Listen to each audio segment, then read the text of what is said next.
When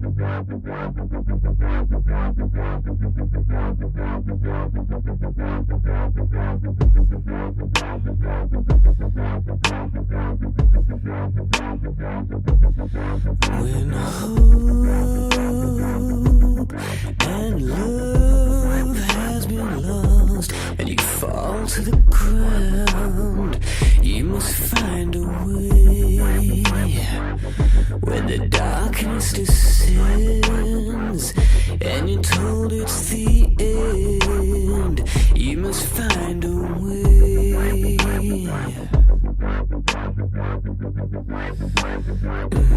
When God decides to look the other way and a clown takes the throne, we must find a way. Face the firing squad against all the odds. You'll find a way. Dig down, dig down, dig down, and find faith. This is Infants on Thrones, the philosophies of men mingled with humor. We are the core.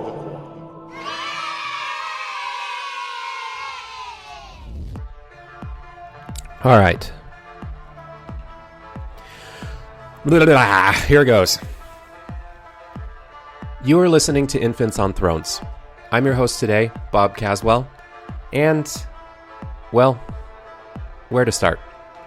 A little over a month ago, the New York Times published an article about Hollywood producer Harvey Weinstein. Now, he's been accused of raping 3 women and sexually assaulting and harassing dozens of others. Since then, a movement has started.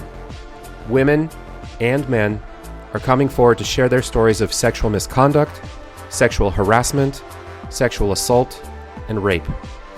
The New York Times now has a page dedicated to tracking all the post-Weinstein high-profile men who've been accused, and it's now over 30 men. One of those men is Louis C.K. Now, he's a comedian whose work most of us here at Infants on Thrones have enjoyed extensively in the past, and he's even come up in conversation in several of our episodes. So as the news broke around his scandal, we infants started having a conversation about it over email, and then that led to this discussion. And in preparation for this discussion, I sent out an email to my fellow infants with a disclaimer, a recap, and an outline with the hopes to help frame what we'd be discussing. And Glenn thought it'd be helpful for me to share all of that with you here in the intro as well, so that you as a listener are on the same page as we all were entering into the discussion. So I'm going to start with the quote-unquote Bob disclaimer I shared, and then give you the Louis C.K. situation recap, followed by Bob's hot take. So here goes. First, Bob's disclaimer. Sexual misconduct and sexual harassment are real, and the numbers are off the charts. It's bad stuff. Gretchen Carlson had a recent TED Talk on this topic, and she walks through some of the numbers and some possible solutions. Because overwhelmingly, there's asymmetric male power, and it's real.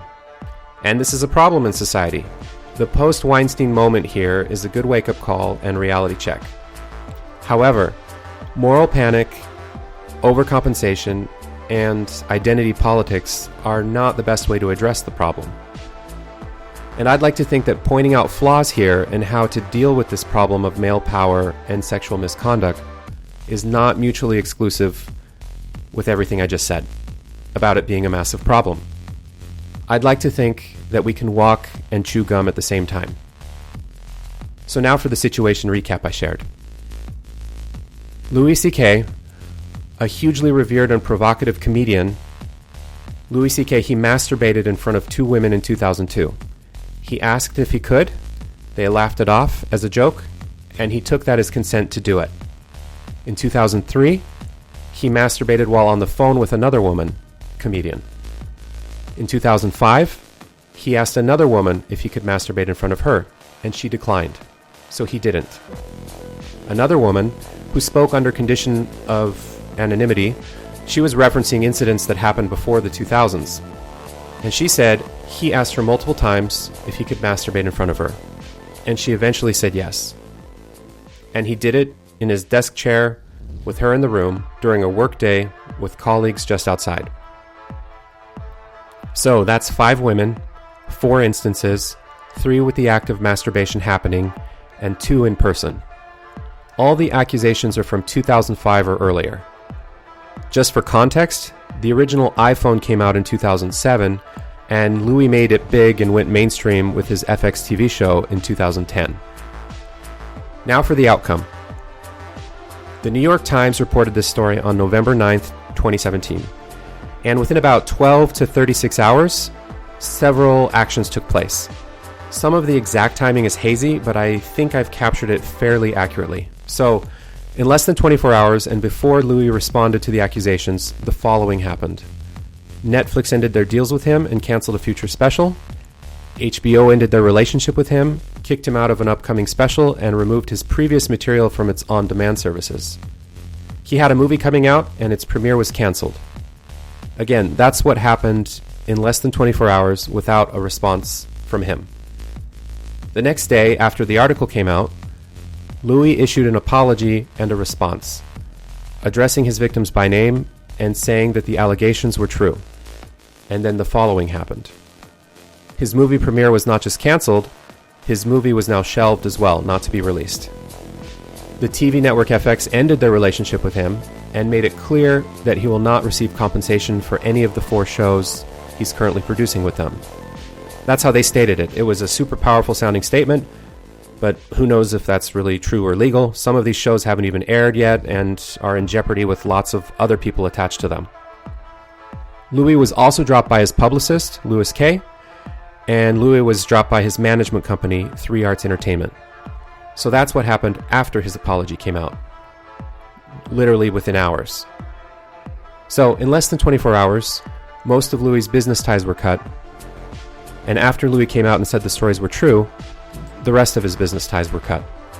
And now we're in think piece territory where the discussion has kind of moved to criticizing and dissecting his apology, which is normal. So now for Bob's hot take. It's ironic because it looks like Louis is the exception that proves the rule. Don't validate what your accusers have said. Listen to your lawyers. Stay silent. Deny, deny, deny. Or else face even worse consequences.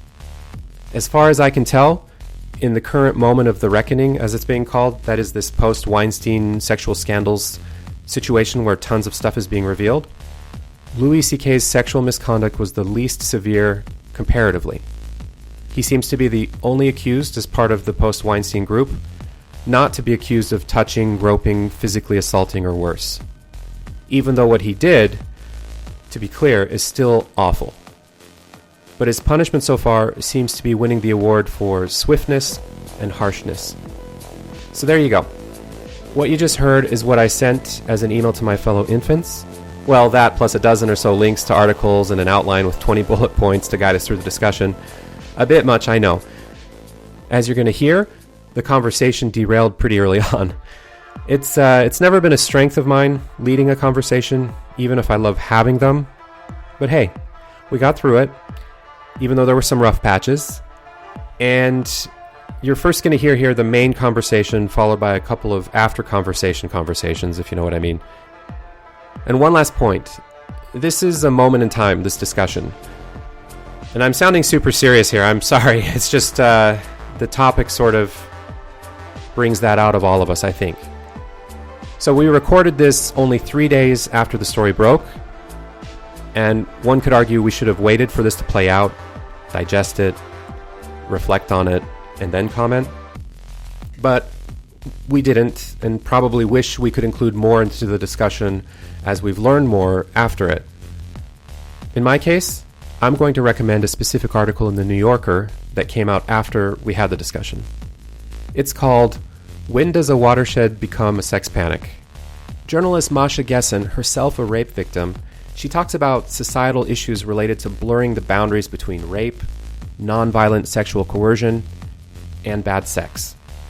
In her words, the effect is both to criminalize bad sex and to trivialize rape. She brings up Louis' sexual misconduct as part of her analysis, and she makes some really insightful points along the way. So check out her article. It's super relevant to this discussion. All right, so without further delay, or disclaimers, or anything else you need to hear from me, probably already too much for an intro, but hey, what are you going to do? I'm joined by Glenn, Tom, Matt, Randy, and friend of the show, Lindsay Hansen Park. Here it is, Infants on Louis C.K., Sexual Misconduct, and Moral Panic. I'm a little taken back by the whole story. Randy doesn't think there's a moral panic. Maybe I'm the only one who does. Maybe we'll see. But I think Louis C.K. is being crucified for everyone else's transgressions, to put it bluntly, without too much, without disclaimers attached, because presumably we'll go through that. And so I wanted to talk about the implications of what's happening to Louis C.K. based on what he did, and if that's a problem. I just want to clarify, Bob. So you're saying, in the words of Michael Scott, that Louis C.K. is an scapegoat. Is that right? That Louis C.K. is an scapegoat for Harvey Weinstein and Donald Trump and Bill Cosby and all these other things. Is that your claim? No, I'll let Michael Scott use his own words for his own context. I think there's an overreaction happening to to the situation with Louis C.K. as a result of the larger context of everything else happening. And I think, nobody's putting their foot on the brakes at all. It's just like, now it's like, before anything can be even more than red, it takes 24 hours, and the social justice warriors have already determined what's necessary. He's totally done. He doesn't exist in the public eye. He's completely censored from, on-demand services. And it just seems like overwhelmingly like a quick and dirty sort of response. I have a question. What would be an appropriate reaction to someone who's masturbated in front of women multiple times? Without their consent. Without their consent. Like, you said this is an overreaction. Like, what do you think is an appropriate reaction? Oh, a discussion. And he's let's be clear, he's going to be fine. He's a millionaire. He's done well for himself. But I guess I'm talking more about what I've heard from Lindsay, you weren't on this email thread that we had, but Tom was quick to just be like, it sucks to lose a hero. He's just like Armstrong and Cosby, he's in Cosby hell. And Jake went down that path too. And I was like, whoa.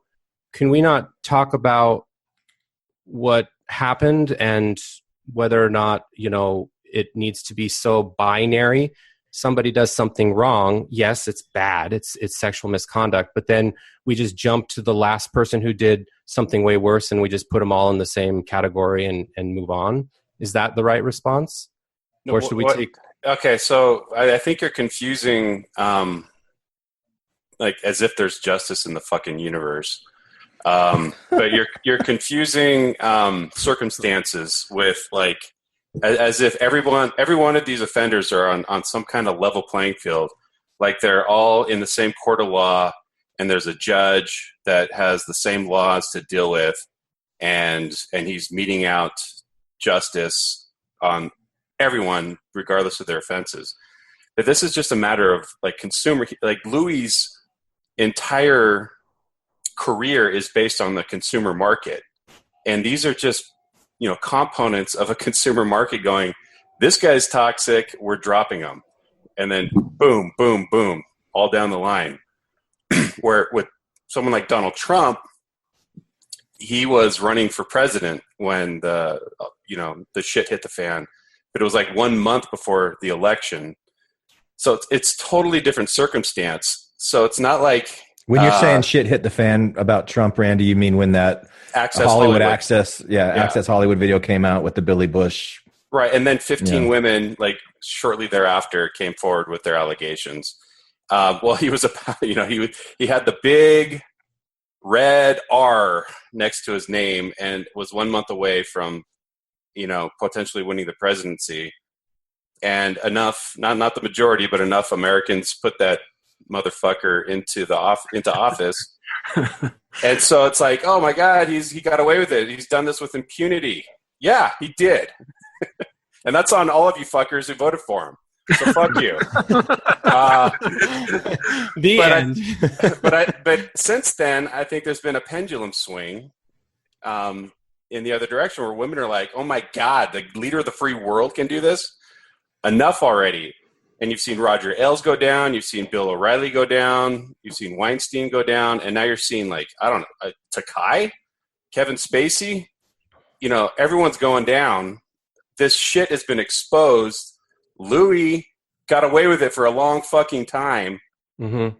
And now he is set up just by chance and by circumstances to really take a hard fall because of, you know, then this kills me because I'm such a Louis fan, but it's hard for me to separate his art from the man because his art is largely autobiographical.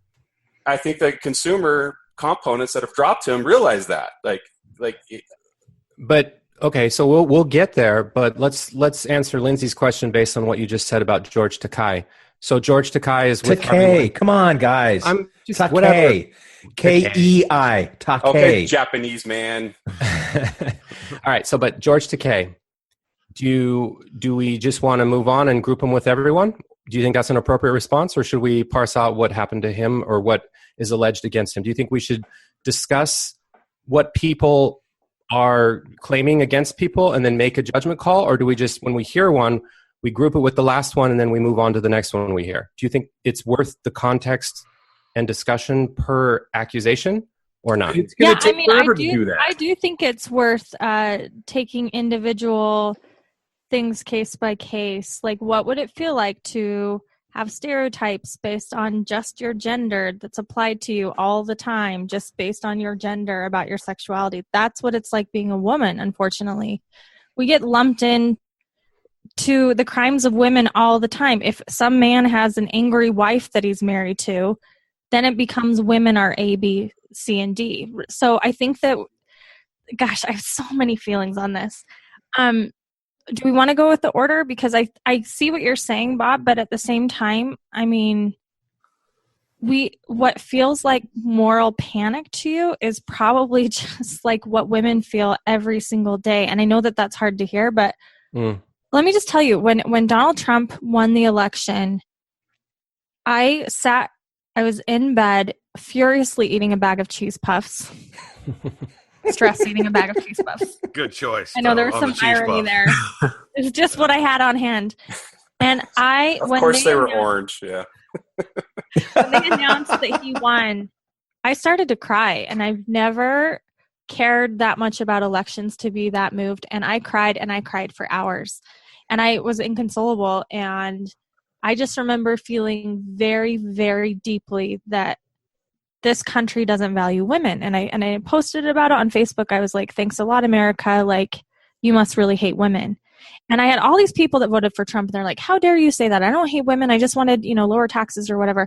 But like, I felt it on such a deep level, because what it meant for me is that we hated a woman, Hillary Clinton, more than we hated the way that Donald Trump acted and what he had done, like what he had publicly like admitted to and his behavior. And we thought that that was better than some of the things that we didn't like about Hillary Clinton, that of course Donald Trump has now done in his campaign, like, email servers and all of that.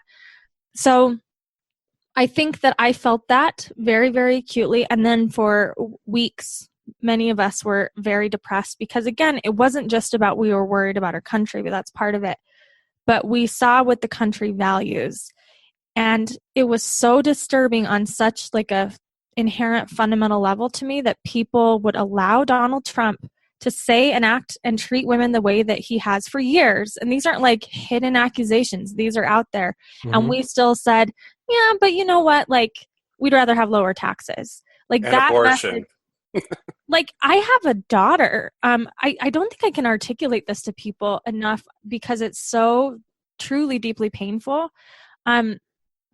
What does it say to our daughter when we say, you know what, the way that men talk about your body, the way that the country talks about your body, the way the president talks about your body doesn't matter. What matters is people having lower taxes. Like that's essentially the message that we sent. Or that, we can't let a bitch like Hillary Clinton in because, of her emails or whatever. So what we are seeing, I do think is a response, a reaction, a backlash, if you will, to that behavior. And in a sense, I think if you want to say that Hollywood is being scapegoated for the sins of Donald Trump, there might be some truth to that. But at the same time, I think whatever empowers women to speak up, you guys, I have to worry about my sexual safety all the time in ways that you will never understand. Mm-hmm. And I'm not asking you to feel sorry for me. I'm just asking you to understand that that's what it feels like when I go anywhere. I'm constantly worried about it.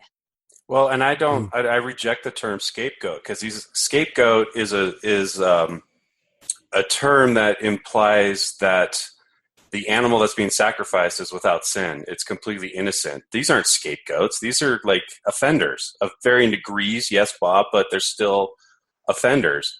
Mm-hmm. And one of the things that I read in my own research, because I'm not a woman, I don't understand what would it be like to be in the room and you're a young female comedian and you're trying to make it in the business and you got this powerful guy across the desk from you and he asks you if he could pull his dick out and stroke it. And so there's all these things that go through this woman's head that one of the things I wouldn't even think about is if the guy is bold enough to think that he can ask you if he can masturbate in front of you, if you say no, what else is he capable of? There's all kinds of these fears that are working on him, and then also fear for their career. Mm. It's so abusive, and it's time for this shit to stop. And if it takes one of my heroes to go down in what might be perceived by some people as in disproportionate way, so be it. He is not a scapegoat. He's not innocent. Well, and the Kevin Spacey situation is really enlightening to me because obviously he did it to young men, right? That was the first allegation. Boys. Yeah, boys. He was 14, I think, 15. Yeah, that's a boy to me. But there's been multiple accusations that have gone through the ranks now that have slowly started to leak out that Kevin Spacey also, was very aggressive or even assaulted or harassed other young men. And some of these young men are still staying anonymous because they don't want, any of the backlash or whatever. And it's interesting to me how him stepping forward and essentially admitting to, being culpable of these allegations and to see how he has been dealing with it. I think one of the recent movies, they're just going to scrape him out of it altogether. They're reshooting, and he was one of the main characters. They're reshooting it with Christopher Plummer. He was a side character, but still, it's going to take some yeah, work. And House of Cards is done. They might finish it with him without him being in it. But is he still Kaiser Sosa? I don't know. Is he? Sorry. Look at you. I was just trying to add some levity because I know that's what I'm saying. Look at you trying to make jokes, Randy.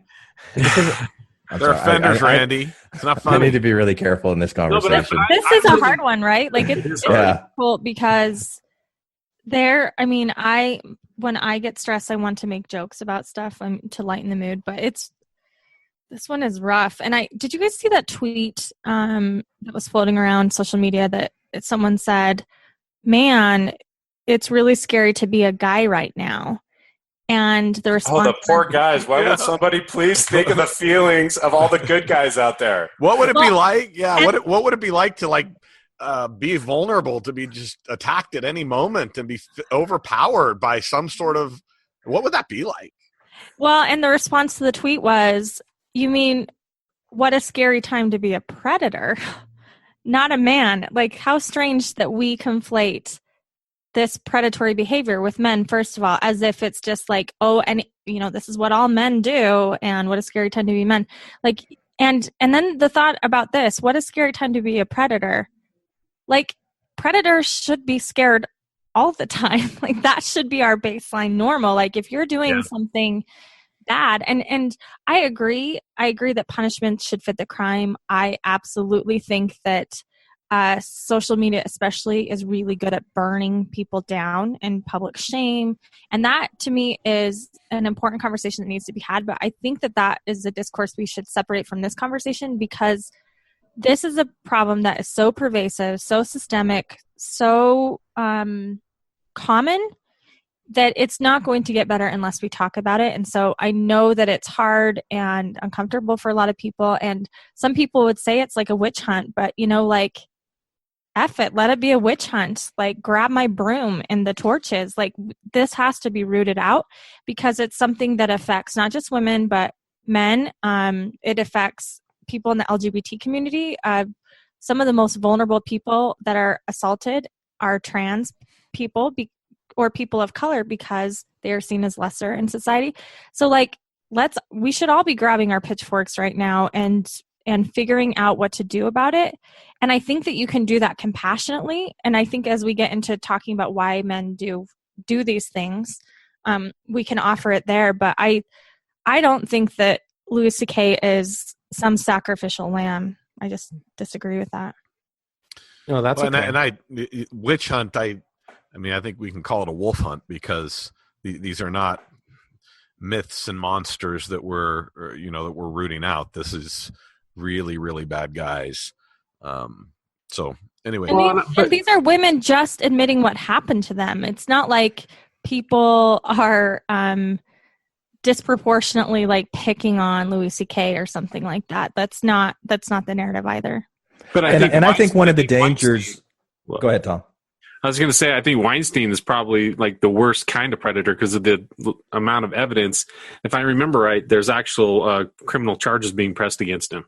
The stuff that he, you want to know what's really tragic about Weinstein is that a woman in New York City actually agreed to to wear a wire, and she went back and she got incriminating evidence with help from the NYPD. But guess what? The district attorney didn't press charges. He didn't follow up. So that's why, like, I'm on Lindsay's bandwagon of this seems like an appropriate uproar to the president getting elected a year ago, despite all of his offenses. And women have been like, it's not like people didn't know about Louis C.K. Do you guys know who Tig Notaro is? She's a female. Yeah, so she's a lesbian comedian. She has a great cancer survivor. She's got this show called One Mississippi that Louis C.K. is an executive producer of. But all that means, it's a glorified title for one of his companies is an investor. He has nothing to do with the day-to-day operations of One Mississippi. Well, this the current season, episode 5, portrays a scene where a guy gives a young comedian a leg up and masturbates under his desk across from her. So this is not something that wasn't known. Tig Notaro knew about this before. Well, they've been talking about it for years. Yeah, and everyone knew about Weinstein. I mean, there's a award show where Seth MacFarlane is one of the hosts, and he said these women, now that they're nominated for a Golden Globe, no longer have to pretend they're attracted to Harvey Weinstein. So I think what you're saying, Randy, and this is where I was going to go with the comment earlier, is that I think the danger in having conversations like this, the way that we're doing it, and the danger that I hope that we're able to avoid is anything that would contribute to silencing women and not letting women know that we are going to hear you and do something about it. Because the woman wearing a wire against Harvey Weinstein, this thing being written into the show that you just talked about, the scene, it's not like women haven't been talking about it. It's been around. They've been saying it, but have they been taken seriously, or are they being ignored? And what are we doing? Like what are we doing when we hear these stories? Because if we're honest with our gut initial reaction to it, it was like what Bob's expressing here is like, oh, come on, this is taking it too far. I'm kind of tired of hearing about this, that, the tweet that you talked about, Lindsay, it's a dangerous time to be a man. I think that's a legitimate initial instinct for a guy, but we gotta move past that if we're really going to have this moment be something that's important and say, let's continue the conversation. Let's look at ourselves and what are we doing that's either helping create an environment where these things can be talked about and action can be taken, or are we creating an environment where women are going to be shamed and made fun of and, perpetuate this culture of silence? Or I don't even know if it's a culture of silence. I think you got down to something, Glenn, where you say that, and I appreciate you being honest, because I do think it's true that if I were a man, I would probably feel a little bit defensive and nervous too, because I imagine that probably most, if not all men in our society have made inappropriate sexual advances or have done something, or locker room behavior, as Donald Trump would call it. And so that would make me feel uneasy, right? Because you all know your own sins. And I just wish that we would at least be honest with that, is why we're uncomfortable thinking like, hey, if they could get mad at them for that, then that means they could get mad at me for our own stuff. And I think in that way, Hollywood is being held up as sort of an example for this. But I can tell you, I mean, we had a thread on my Facebook page where we had women share stories of sexual assault, and men too. And I shared a few of the times that I've been sexually harassed or assaulted. And so did other women. And I can tell you, it's not like we're all naming all of our perpetrators. We could. I mean, a lot of the guys that did stuff to me are kids I went to high school with who are dads now, and I understand that people learn and grow up with bad sexual scripts, especially Mormons, and that's something we can talk about too. So I think that while it can feel scary, I think that that's a good time, like Glenn said, to look at yourself and say, okay, what have I done? And then instead of saying, well, I guess that means my life is over, it just says, no, okay, so obviously that was wrong behavior of me. What can I do and do better? Yeah, and there's this outrage of guys that feel like they're part of the majority of good guys. And one story that was told online was a guy who's he's walking down the street, and there was an attractive woman in front of him, but he was just walking down the street. It had nothing to do with her, and she crosses the street, and he takes offense, oh my gosh, she has accused me of being a sexual offender. Oh, woe is me. I'm a good guy. How dare she? Well, it's an oppressed class never gets any headway unless the privileged class recognizes that there's a problem, first of all. And second of all, if once in a while you're in a situation where you may be treated as a potential threat, so fucking what? Get over it, I mean, you're part of that. If that's the worst thing that happened to you that day, so fucking what? The attractive woman is constantly, under threat every day of her life. So it's up to us as white male privileged members of society. If there's going to be change, it's got to start with us, and we can't whine about all the little inconveniences that come along the way when we affect change. Does that make any sense? No, that's great. And Randy, I think that speaks to what I would like to see with this discussion, because so Glenn talks about the initial defensiveness, which I think is fine and fair to recognize. But I would like to see men having the conversations rather than I'm seeing two conversations from men online, generally speaking. Men who are either defensive and saying that's going too far, or men who are ready to burn other men down. Look at these effers in our society, who are terrible. And to me, both of those conversations are flawed. Rather, I would like to see men talking to other men about why this is happening, being vulnerable with each other, talking about how this has affected them, because I think that this is the work that needs to be done right now, or the people in the position to do so. The fact that men are scared, to me, is an acknowledgement that it's a problem. And I want, instead of them to focus on the fear, look at why they're scared to begin with. Because it's a culture. I mean, you can go to anyone's workplace, and how many bosses do you know sexually harass their own male employees or flick them in the nuts or whatever, this kind of behavior? This is just the culture that we talked about in our last podcast of this toxic masculinity, if I will. And that term has been so bastardized by the MRAs, the men right activists, that we can't even have a conversation about toxic masculinity anymore. But I think it speaks to this problem. I think these things happen for 3 reasons. I think it's about entitlement. I think it's about power. And I think it's about shame.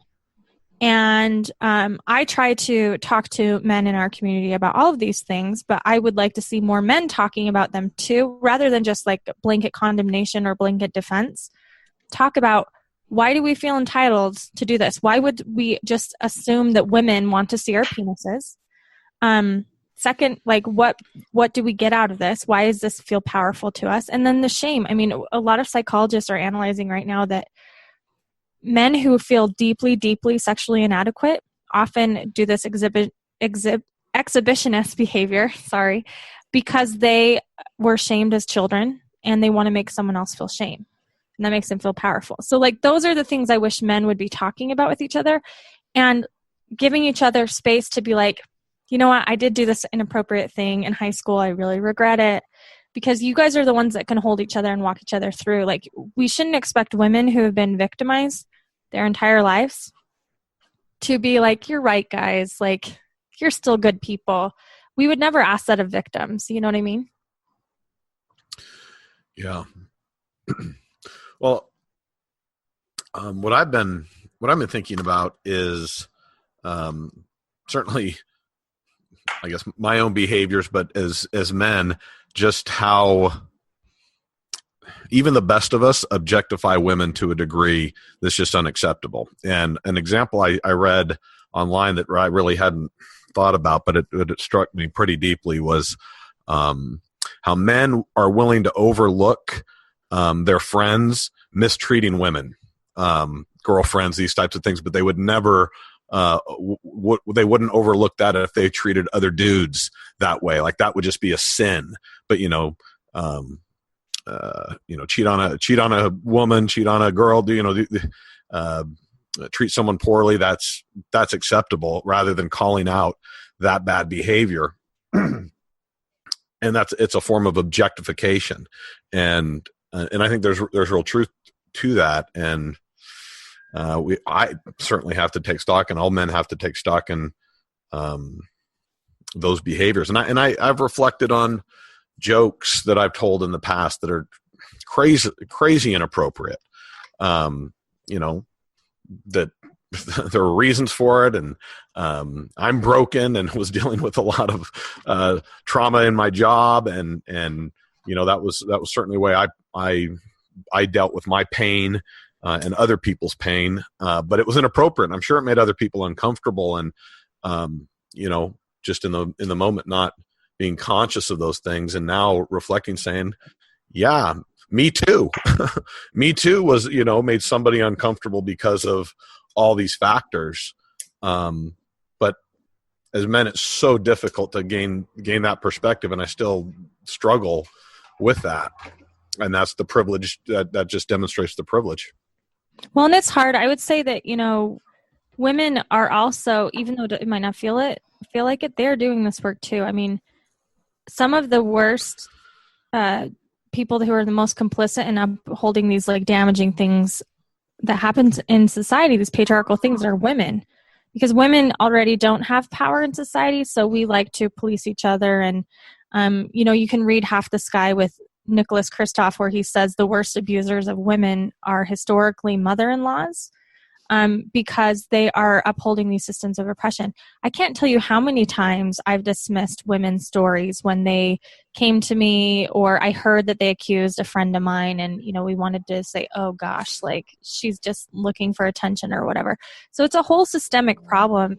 It's not, I know it feels like it's gendered men versus women, but I think that that's a wrong-headed way to look at it. I think it's the way that our society views gender in general that is the thing that we should be looking at. How we all participate in this, how we all think it's okay to treat men this way and women this way, and then, where do people that are, gender fluid fit on that spectrum of our discourse? But that's not the conversation we're having, right? It's men are pigs and awful, and women are witches and too sensitive. And I don't think those help anybody. No, I think most men are decent, just like most human beings are decent. But there's a certain amount of the population that are predators, and it's upon the decent people to not let it slide.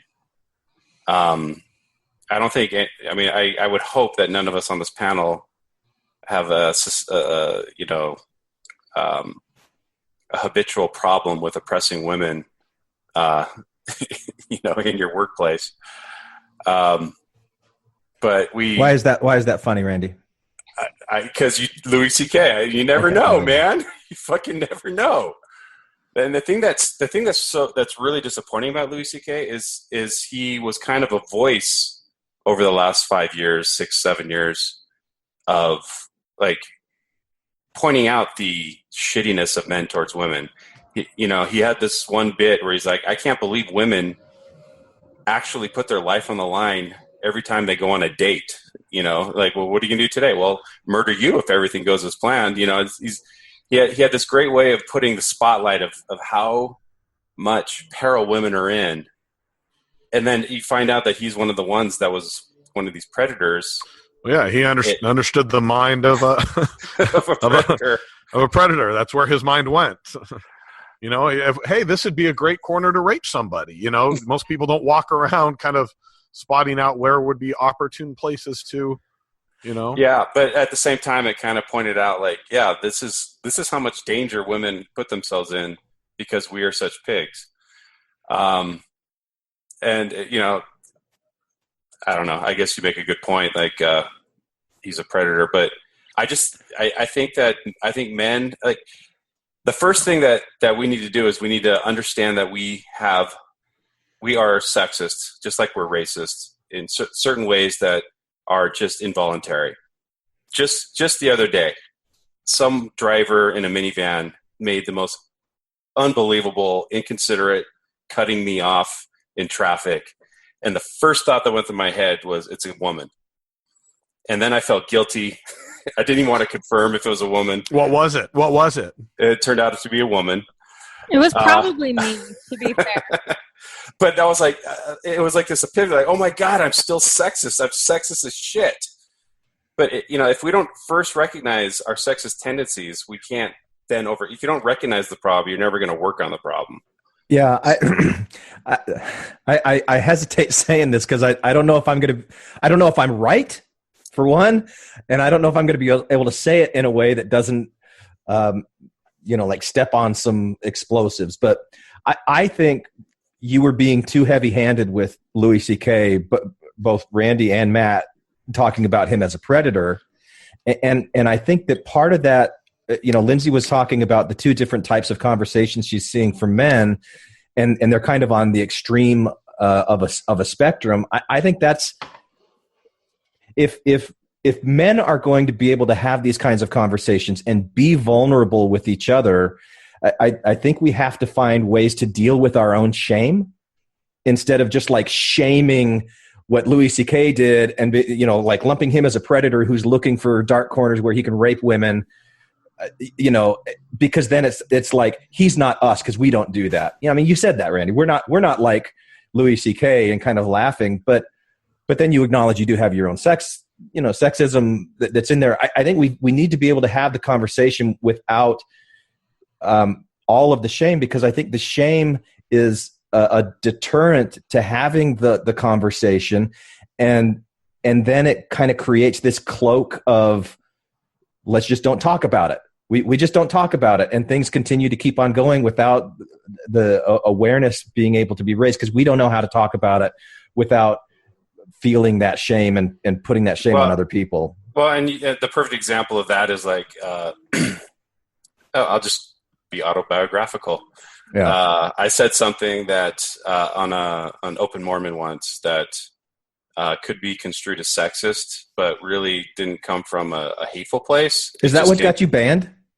No, I never got banned. Oh, I got banned later over cussing. That was the cussing issue. Okay, all right. And that was not Open Mormon. That was like Facebook Open Mormon, or a Third Ward or whatever the fuck. I don't give a fuck about those fucking fuckers, fucking prudes. Okay, now one more fucking, we're banning you from Infants on Thrones. Right. Fuck. Okay, no. Right. Randy's last episode. Yeah, I didn't Finally. think I'd come back. Anyway, I got crucified, just totally, and I was like, I cried. I felt like a terrible person. I think that was not a very effective way of reaching out to me, to just completely lump me in with all the evil men in the history of the world and shame. That wasn't very productive. And you'll see that all the time. I think Bob once ran into a couple of dirty bombs on with the Kate Kelly thing. Sure, yeah. So yeah, like the shame thing doesn't motivate people to want to change, I don't think. Because it makes you feel like, oh, well, I guess either one, you're going to say, I guess I'm incorrigible, or number two, you're going to go, they're all crazy and they're irrational. And maybe even thinking, I don't know that I have anything to add to this conversation. I can only make things worse, so I'm just going to be quiet. Yeah. Well, and I think that this was one of the things that Bob was originally talking about when he sent out his outline, was this overcorrection, kind of this moral panic sort of approach. And even when you guys are talking about Louis C.K. as a predator, even in my mind, I'm like, well, yeah, but he's not Weinstein and he's not Cosby. And this is one of the things that, Bob, you had talked about earlier in one of the emails is, okay, the Cosby Weinstein thing is light years apart from what Louis C.K. did. And that's where I'm like, okay, yeah, but if we're going to actually nitpick the spectrum here, I mean, they're still in the same group, but maybe they are farther apart from each other. You mean by nitpick of the dozens and dozens of people who have been accused of horrific acts, Louis being the only one that didn't touch anyone, just isn't worth mentioning. It's like, doesn't matter. Well, no, I think it matters to talk about it, but I guess I'm just trying to say... I'm saying Kevin Spacey, Harvey Weinstein, these are like groping, assault, grabbing people. Right.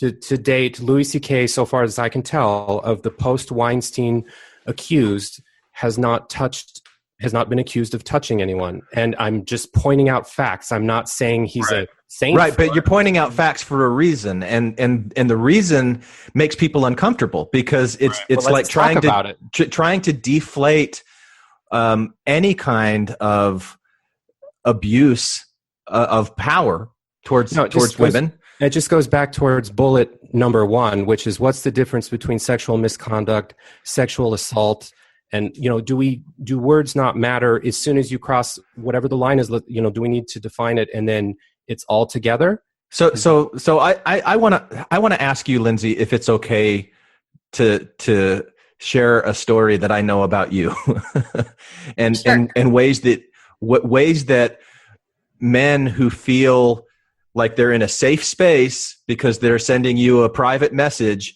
can cross the line without ever actually touching you, but it's still inappropriate.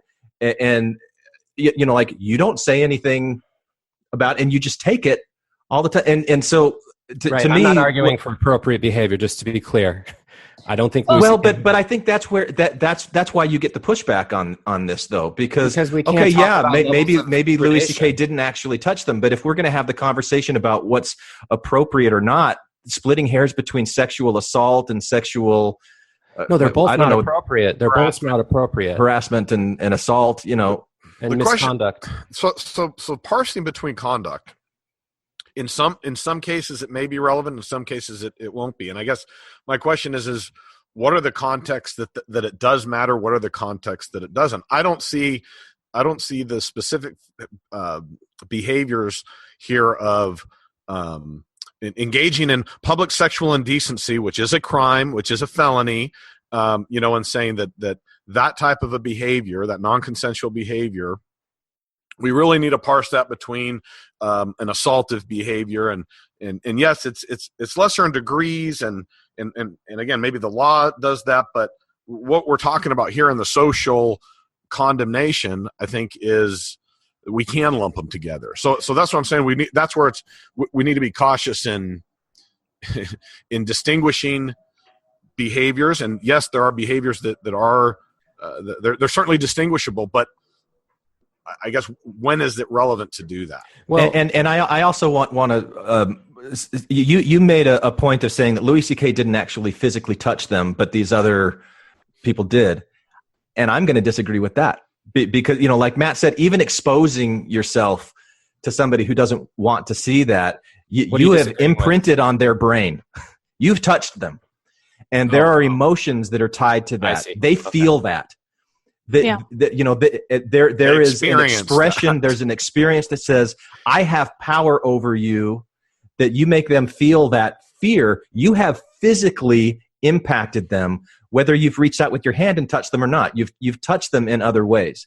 So you can't use that as a way of saying, well, it's not the same because, so you are touching them. You are having physical impact on their brains, on their hearts, on their minds, their souls. So am I making a mistake by just wanting to clarify on who's done what? Is this a problem for me to point these things out? It's a problem if people use it as a way to excuse their own behavior and say, well, no, but you're getting really defensive. I'm not saying that you're wrong. I'm saying that I think that there's a danger in that type of approach. So then I can be wrong by that. Okay, can I say something about this? Yeah. All right. So there's a few things that I want to address in Bob's comment. But first, Bob, let me tell you what I hear when you say that. And I know this is not your intent, but let me tell you what I hear. I hear when you say, well, he didn't touch him, that you're asking somehow for us to separate what he did from other people. Like almost, it sounds like you want us to dismiss what he did. Like you're saying, like you're making an excuse for it. Like, oh, well, he didn't touch them. So as someone I've been sexually assaulted. I was groped in a club just a couple months ago where a man that I didn't know just came up and grabbed my pussy for no reason, just grabbed it. That was shocking. It was insulting and it was degrading. However, that was not nearly as insulting as it is to have someone who I have to work with, who I have like an investment in, doing something like saying something really degrading to me or showing me their genitals or something. Because to me, it shows that they have more power over me. Like the guy in the club was an idiot. Like I got him kicked out. It wasn't a big deal. It didn't affect me the ways that the other things are. So being masturbated in front of, like, that's about power. It's not about touch. It's not about, most sexual assault is about power. So regardless of how people do it, doesn't matter. Now, to your point though, I think that what you might be responding to is this idea of what feminists call out culture, right? Where we call somebody out for bad behavior. And I would actually agree with you that the discourse I am not finding helpful. And again, back to this election, I realized that feminist discourse was flawed when Donald Trump won the election. And I realized this for several reasons, and this is going to get me in trouble with some of my feminist friends, but I work with some of the most conservative people, I would say, in this country. Not just Mormon fundamentalists, but I have connections to some very, very, very extreme, politically extreme, conservative, right-wing people, including white supremacists in the work that I do. And I know how to talk with them, and I think I could argue that I do it better than most people. And I know how to dialogue with them, and I know what changes hearts and minds. And what doesn't work is call-out culture. This idea that we're going to call everybody racist, call everyone sexist. I understand that. I understand why I'm saying that. I understand why feminists say it, because I have access. I have the privilege to understand the discourse and the theories behind this. But if you are growing up in a very rural area in southern Nevada, and you hear words like intersectional feminism and sexual assault, they just have no context in your space. And so I do think that there is an overcorrection. I actually think in all the waves of feminist movements, it's always an overcorrection as a reaction to something. And then it comes back to where it needs to be. So I understand what you're saying, that we should parse this out, but I think what it's coming across as is you're saying that we shouldn't care as much, like, well, Louis C.K. isn't as bad as so-and-so.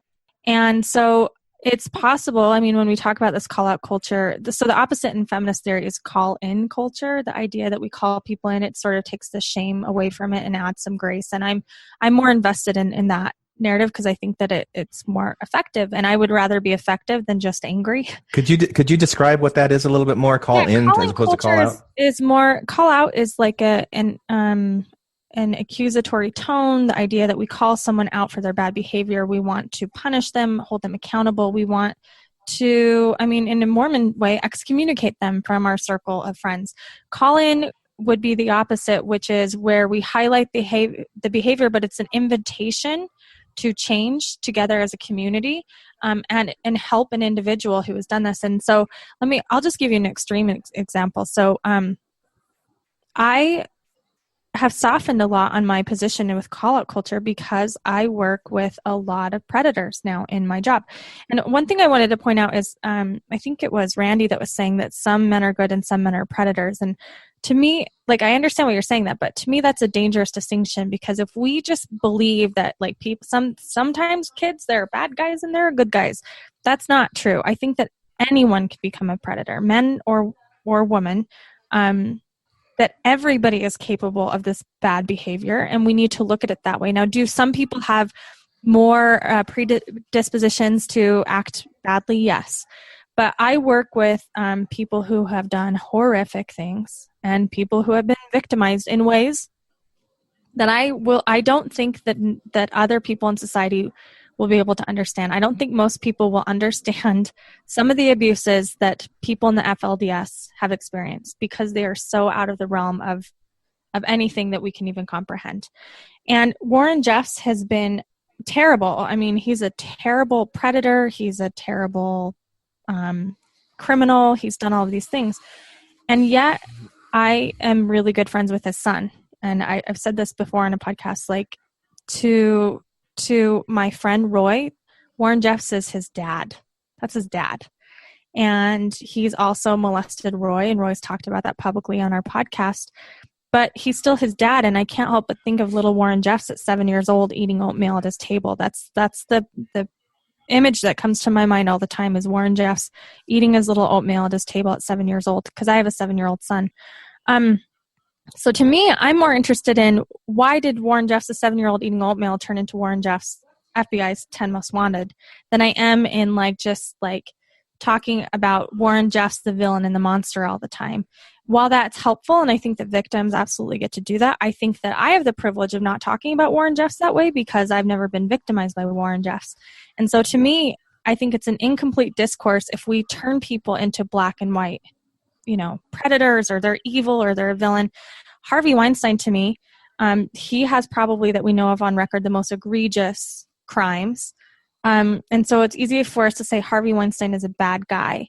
And I'm sure that a lot of people have experienced him that way, but that's probably incomplete. Harvey Weinstein's also done a lot of really good things. And I think we need to get real about that people who do predatory things also do good things. And until we understand that people are complex and capable of both, I don't think we're going to be able to protect society. I don't think we're going to be able to move forward. People are not, one-dimensional characters. And this is why I take issue with the way that we talk about Joseph Smith in the, ex-Mormon world, as if he's some, one-dimensional character. He's just an evil bad guy.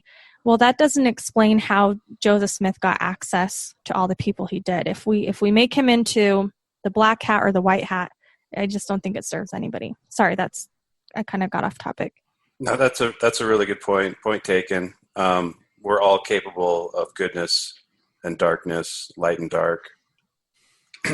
Circumstances often will create predators that may not have otherwise have been predators.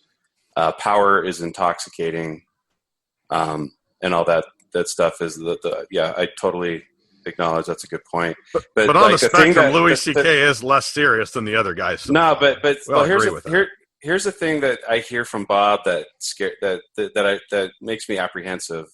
So a few years back, there's a prominent feminist and skeptic named Rebecca Watson. She used to be a panelist on the Skeptic's Guide to the Universe, and she has a website called The Skepchick.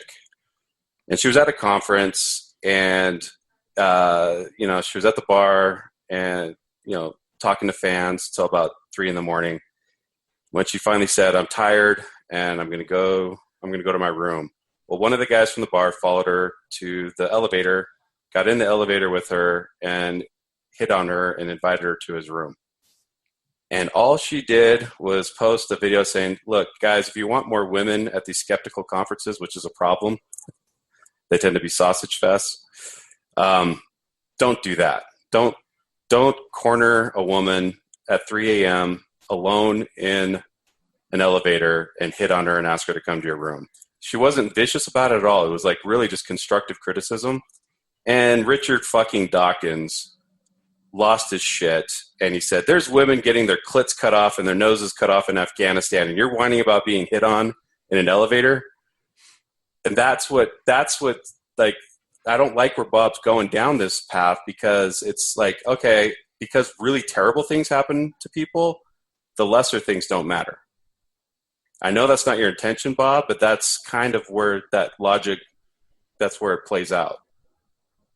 I would phrase it a little differently.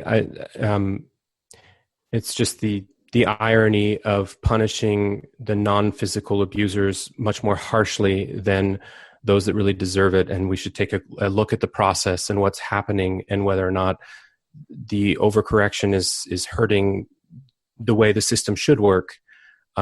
What system is there? There's no system. Like, you're acting like there's like a meritocracy. I'm just talking about society, dude. I'm just talking about collectively what we're doing as a people. That's all I mean. No, but aren't we? But this is something I found interesting. Is the reaction from Hollywood is one thing, and then we've already mentioned the reaction to political, whether it be the president or now this Alabama fucktard. Yeah, Roy Moore or whatever. This is where you see the disproportionate reactions based on the community and tribe that one belongs. So Hollywood is advancing their stated morals and their values by reacting and continuing to react as each as each accusation comes out, whereas other parts of the culture react differently to it. So I don't know that it's when you say culture or those things, I see it. There is disparate reactions, and I brought up, but we are silent on, or Roman Polanski still is Roman Polanski. I mean, we're not going back to what's the statute of limitations. It's like, well, we knew about that, even though it was a long time ago, so that one's okay. But the ones that happened a long time ago that we just found out about, we really still want to react to that, but not to the, I don't know. So I agree. I disagree that it's an overreaction to Louis C.K. And I get that that's a hard one. I mean, honestly, Kevin Spacey was hard for me because I really think he's a good actor. I know that's a conversation for a different time, but I was disappointed. I was disappointed that they canceled his shows, if I'm being perfectly honest. But I mean, if we look at the actual consequences, Louis C.K. is not going to jail. He's not losing his life. He is being hurt. His career is being hurt. But he did use his career to overpower women and victimize them. I mean, he weaponized masturbation as like a tool of power. So to me, I think that this is actually a fair response. But let's say, for the sake of this argument, that it is an overreaction. Let's say that he is being punished for the crimes of all men, which I don't think that's true. I think he's being punished for his own. Is anyone saying it's an overreaction? Because if I said that in anything I said, I wasn't advancing that argument. But is anyone on here? Just the general concept of it being I think I've heard the term overreaction, and I think, Matt, you said something that made me think of this, which is, what is an overreaction? Why do people overreact? I know it's in my case. When I feel the craziest, when I feel the most upset, the most shouting into the wind crazy, is when I don't feel like I'm being heard. And people that often don't feel like when they're being, what's that quote from Martin Luther King Jr. that riots are the voice of the unheard. I think that's what overreactions are. They're when you are dismissed so much, when you are a girl growing up and all the neighborhood kids that you know and your own family members and brothers and dads, and you hear the way that they talk about women, and it's just accepted that this is how the world is, it shouldn't be surprising that when somebody goes publicly that we do overreact, we do react strongly, because finally somebody is validating our experience in some way. Someone out there is saying this is wrong. And so that's what I think, when we see an overreaction. Do I like it? Do I like internet vigilante social justice? Absolutely not. I've been the victim of it. I think that sometimes I'm asked to live a standard of purity that people wouldn't ask of themselves just because I'm more public. And do I think that's fair? No. Do I think that that's even honest? No. However, I understand why overreactions happen because people have been unheard for so long. I also think it's a little too soon to say this is an overreaction because at some point there could be equilibrium. There could be an immediate reaction by everybody, at least a pause, stop. That's and within 3 months, 6 months, a year, we may know what the ultimate consequence is. So it's hard for me to even know what the consequence is and who gets to say what should. I do on consequences. When I heard that they're like people are taking down prior stuff and like trying to erase his existence on certain media providing companies, whatever that is, that concerns me a little bit. I mean, that type of just censorship in that way troubles me in response to misconduct. Well, yeah. I mean, like I said earlier, everyone's consequences are based on their circumstances. And Louis, all of his currency was on, the open market. And these people that have cut him off, I don't think that they're being really high moral or anything like that. They're looking selfish. Out for their own bottom line. Yeah. And so it's just like, that's why I say it's irrelevant. When you try to compare consequences of someone like Donald Trump to Louis C.K., their circumstances are different, and the universe don't give a fuck about justice, man. And I don't know. And I said earlier, I think this is an appropriate response based on what happened a year ago when we put that guy in office. There should be outrage. Ta-Nehisi Coates was on the Tonight Show with Colbert maybe about a month ago. It was when Trump went nuts about the NFL players protesting, and the discourse coming from privileged white people is, hey, find a more appropriate time to protest. He says, well, it's not a protest if it's appropriate.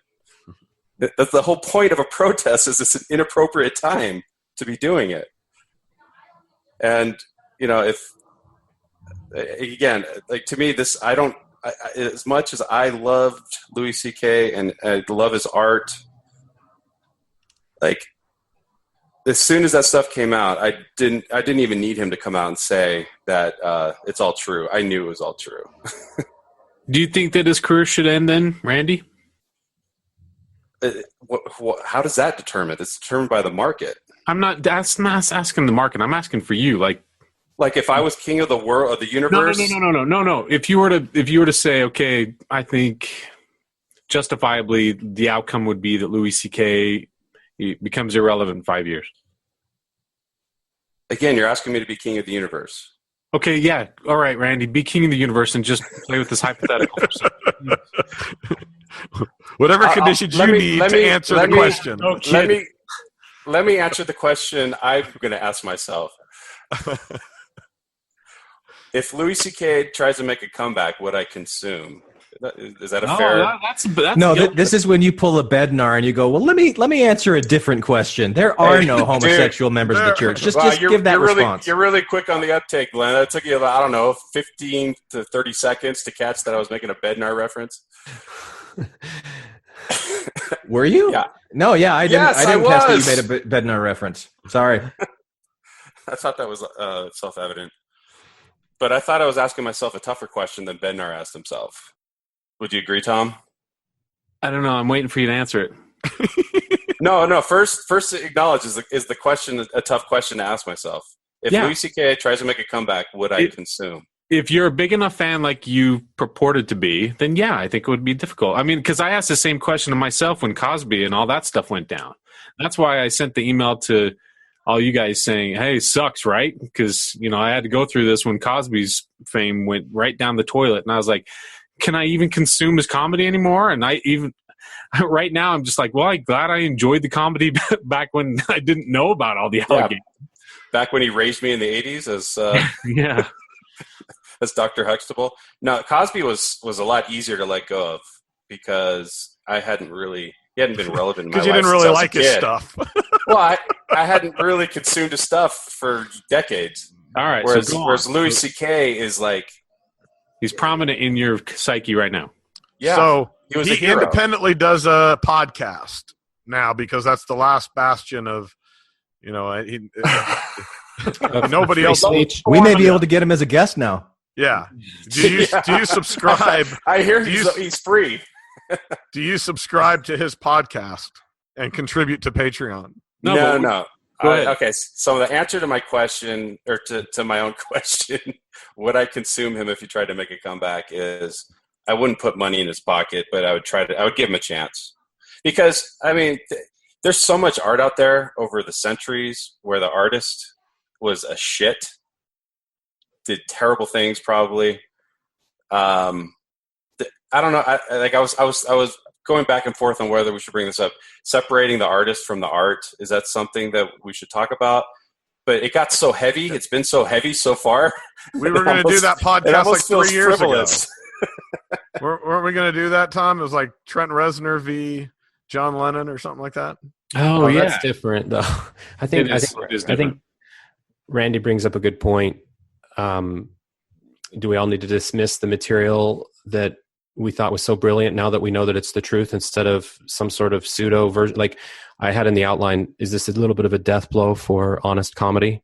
Because now it's like really honest. Believe me, that's a conversation that's even being had all over the comic community. Yeah. Yep. So it's an interesting.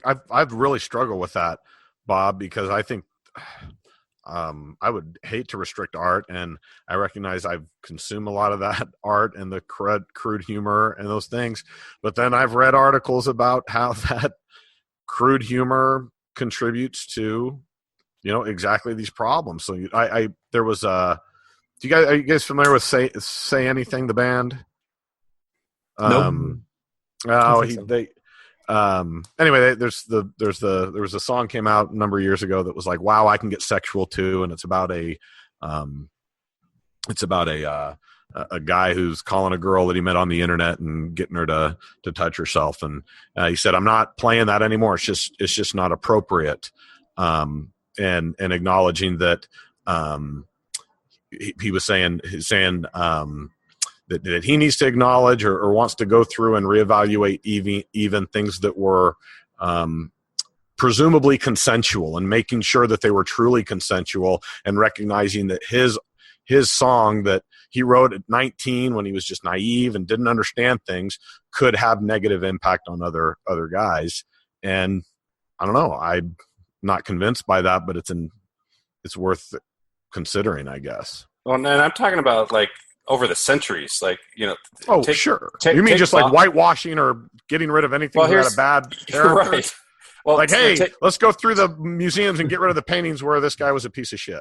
Yeah. George Washington had slaves. Ugh. Yeah. Oh, don't start pulling the Trump thing. But there's Wagner, who was a terrible anti-Semite. Terrible. And that led right up to the kind of German sentiment towards Jews that led to the Holocaust. But Wagner's music is beautiful. Can I ask a question? And I think this is a follow up to the seed that Tom planted in his question to Randy. So, is it okay to feel sympathy or to feel sorry for Louis C.K.? I don't think now's the time. I think now's the time for the victims. But isn't he also like a victim in some way? And I don't mean in the reaction to him, because I'm thinking about Tom's question.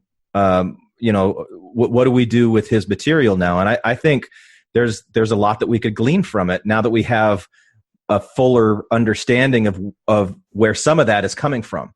And what I see is that he recognized that he has this drive and this impulse wherever that came from, and it's not okay. And he hated it.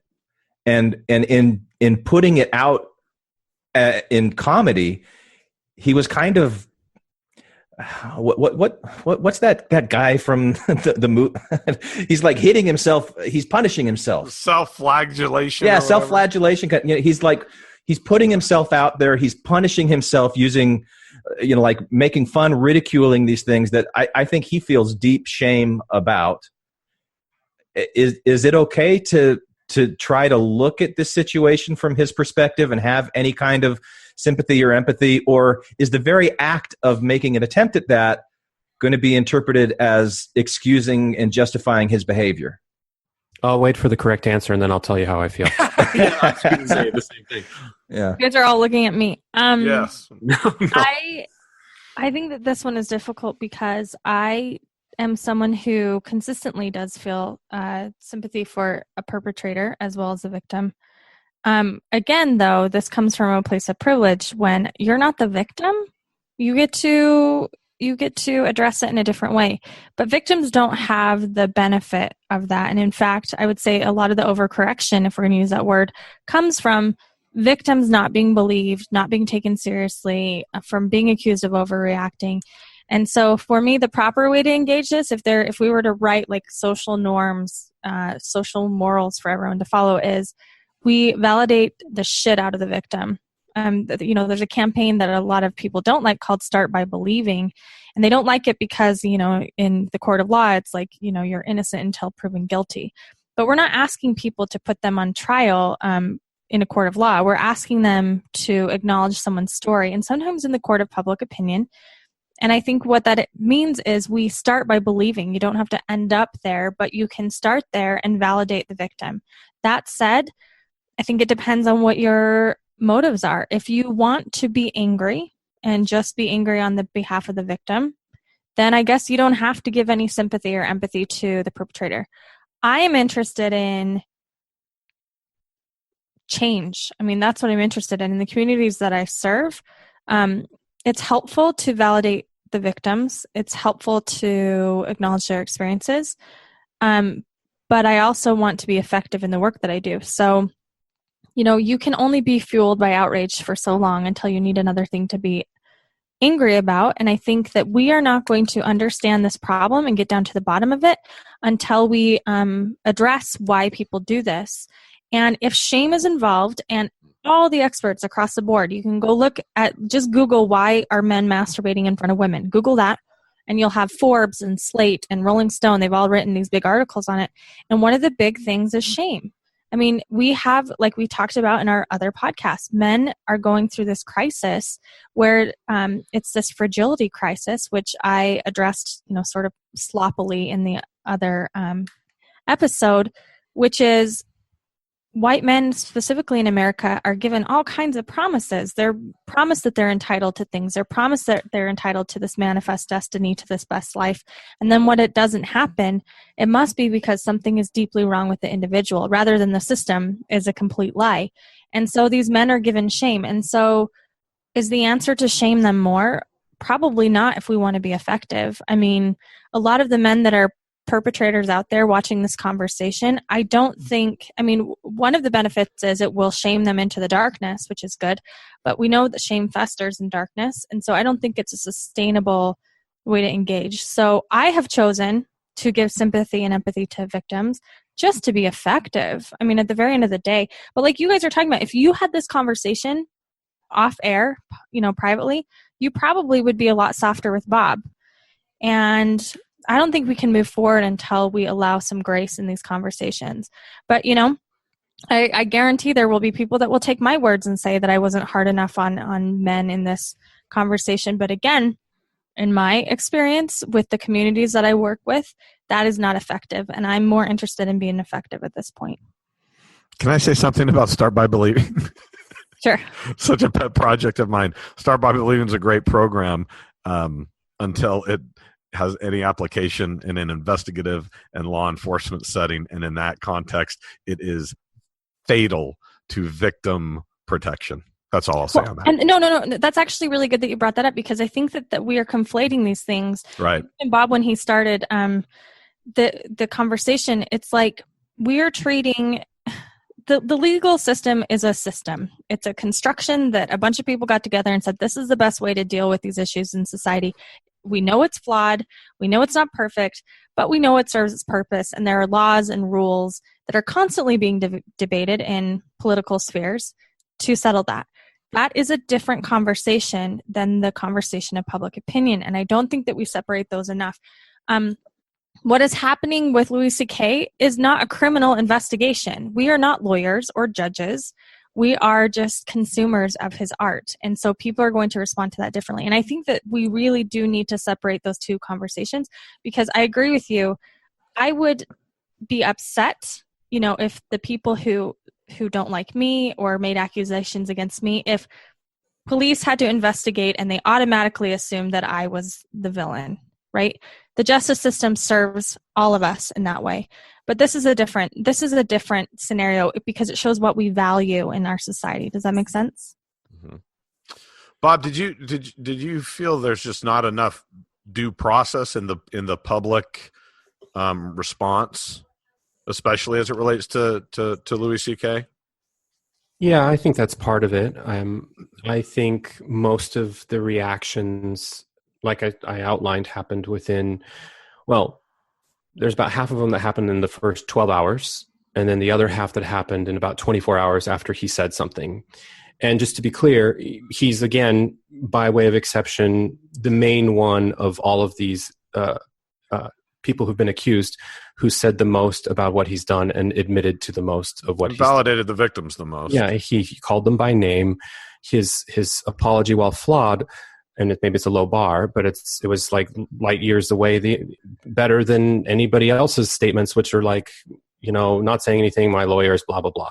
And so, again, just pointing out just the irony and the interesting nature of the situation that one might glean from this as a man, let's say, that coming forward and being as open as Louis was is not the right way to go.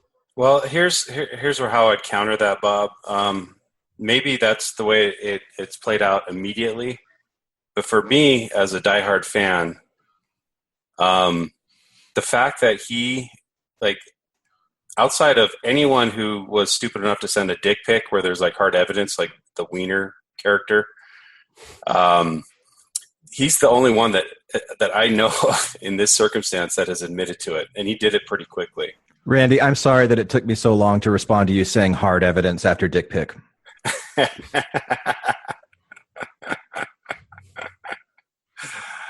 Okay, Glenn just pulled a Newsweek cover with that one. Good job.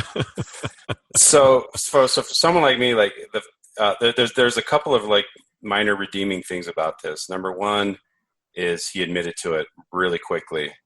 Number two is that at least up to this point, this behavior did stop before it seemed to have happened right when he first got power. He was kind of a minor player, but he got a little bit of power over people's lives and he abused it. But when he really blew up from 2009 on, there hasn't been any accusations from that point. So that's okay, I'm trying to get a silver lining on a steaming pile of shit. That makes me more open to him having a comeback than if he had denied, and didn't validate the victims. But at this point, I'm just not concerned about that now. It just seems inappropriate to be concerned about Louis right now when we should be concerned about the victims and we should be concerned about the systemic problem. Well, and to this conversation about should we consume the art, I, as a feminist, I like a lot of problematic things. I love Game of Thrones, which is full of problems, racial problems, classism problems, sexism, and yet I enjoy it. That's the world we live in, right? I do not need things to be pure. I'm trying to move away from this purity narrative. So I think if people are looking for our permission to consume his comedy, that's not permission I'm able to give you. But how I engage in my own life is this. I try to mix everything I do with media literacy. I try to do that with my kids. Can we watch something and then discuss it and pick it apart and say, is that representative of normal life? Is that right? I mean, I don't want to watch a television show that is pure. That would be a very boring fairy tale, right? I don't have a problem seeing messiness, the messiness that reflects our society, and art reflects, culture and society. And so I don't have a problem with that. Do I want to see Louis C.K. burn?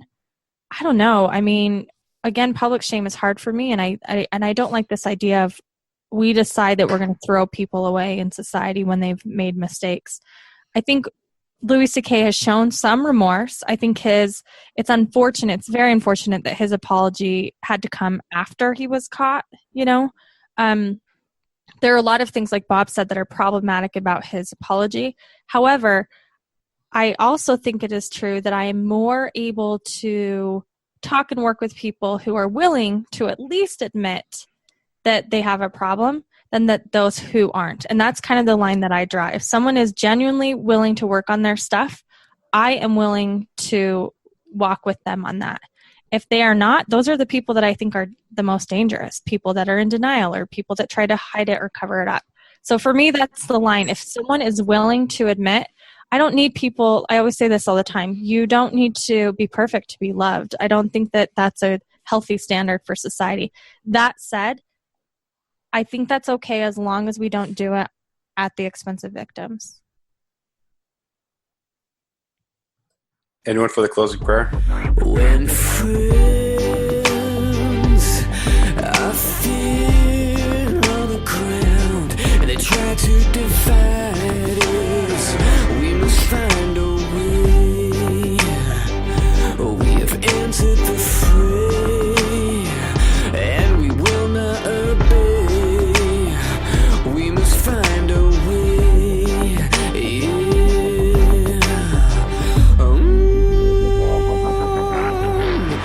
Dig down, dig down, dig down, and find faith. How are you doing, Bob?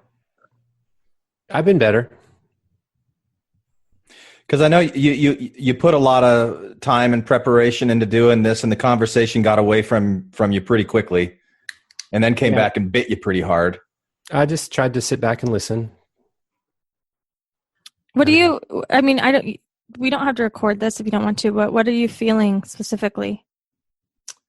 Well, I've disagreed with a lot of things that I just haven't responded to because I don't feel comfortable. And that's part of the point of the topic is there's no room for disagreement because it's relatively binary in most aspects of how to talk about this. As soon as you have a counter point of view, you're kind of grouped in the bucket of privileged men who are difficult and, oh my God, how dare they, white privilege, so you can't have an opinion. And it's like, it's just, you fall into that and you're like, all right, never mind. There's nothing to talk about if I have to give that disclaimer with everything that comes out of my mouth. As a first world white male with privilege who has no opinion because of that, I have to say this thing, which gets no credibility because of the disclaimer in front of it. So I'll just not say it. And I think that's kind of a representation of the men that we're talking about indirectly, men, plural, random, that tweet that it's hard to be a man. And we just assume like, oh, they're idiots, because there actually could be a chance that they're the ones in tune and they're saying, this is really hard because I'm listening. It's not hard because I'm ignoring you. And that's where there's a disconnect.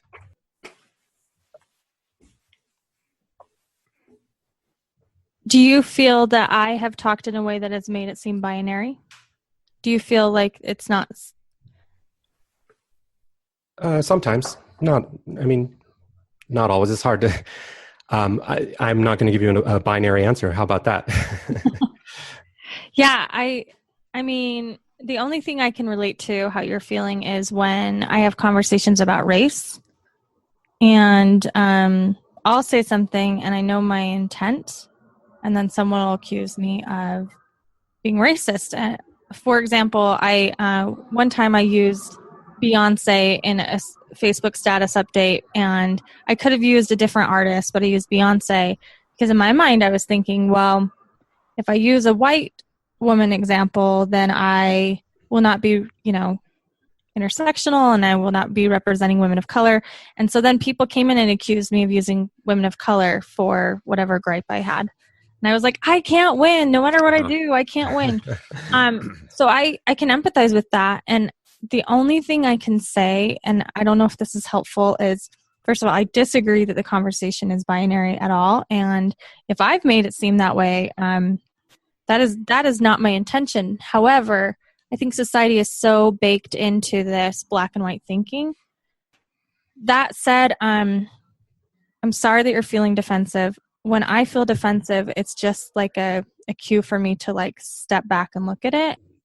I feel like I'm somebody who's always struggled with quantifying things and this issue of fairness, and it's a cop-out, but I blame my Mormon upbringing somewhat on this, which is to say that there was always a rule or what's the temple recommend question, and there was always like you're either in or out on things, and you just stuck by this code, and even though it was a messed up code, it was still a code that gave me structure. And then, once you leave Mormonism, there isn't structure and you're seeking it out on your own. And I found, as I've gone through that process, I found myself really frustrated by, for lack of a better term, joining the left instead of the right, because I do find myself to be more left-leaning and progressive and inclusive. But I've always taken issue with the way the left eats its own, and there's no room for discourse in a way that doesn't have a little bit of this weird fear attached to it, because you don't want to be the next person who's no longer taken seriously and blanketed out from being able to have a voice. And, we sort of joked about it, but, Louis probably will start a podcast and he'll be fine, and he has plenty of money and there's no problem because of his status and privilege and everything. But a lot of people are really apprehensive about this topic because that's not how they feel, or that's not their circumstance. And just because they're, a white male doesn't mean that they're going to be okay. I mean, I think that's the root of the whole Trump phenomenon. There's a lot of white men who voted for him because they felt unheard. I wasn't one of them. I didn't vote for him, but I can actually see that perspective more and more, because it's difficult being a white male. As silly as that sounds, I don't see that there's any reason to not validate that just because it's more difficult being everything else you could possibly think of. So can I want to say a word here. Mob mentality. Is that kind of what you're thinking? Words. Yeah. Yeah, I ran them together. There's no space in between. So mob mentality. Then say you have a term. Then you're covered. Okay. All right. Take two. I've got a word here for you, Bob. It's mob mentality. It's a single word. Ran together. Yeah. Perfect. But is that like, because when I hear what you're saying, you've used words like social justice warriors or something like that. You've never heard that before? No, I have, okay. But it's kind of a loaded term, and it kind of makes me a little nervous. Like how Hamer responds when we say, "Oh, we're being un-PC or something," and he goes, "No, you can't say it." Like I feel like the social justice warriors, like I picture Rush Limbaugh in my head saying that, and it kind of goes, ugh, so I have this visceral reaction to it. But is that? So I'm on the same team as him all of a sudden by association. No. So I'm asking I'm trying to understand what you're saying, and like, is it? Are you concerned that there's like this wave of mob mentality that is going to sweep over you if you say something that is against message, and that like this is that part of the unjustness and the unfairness and the, what you're worried about is a kind of mob mentality that points out, no, you, Bob, your opinion right here, it doesn't match our narrative, and so we are going to say that you're invalid.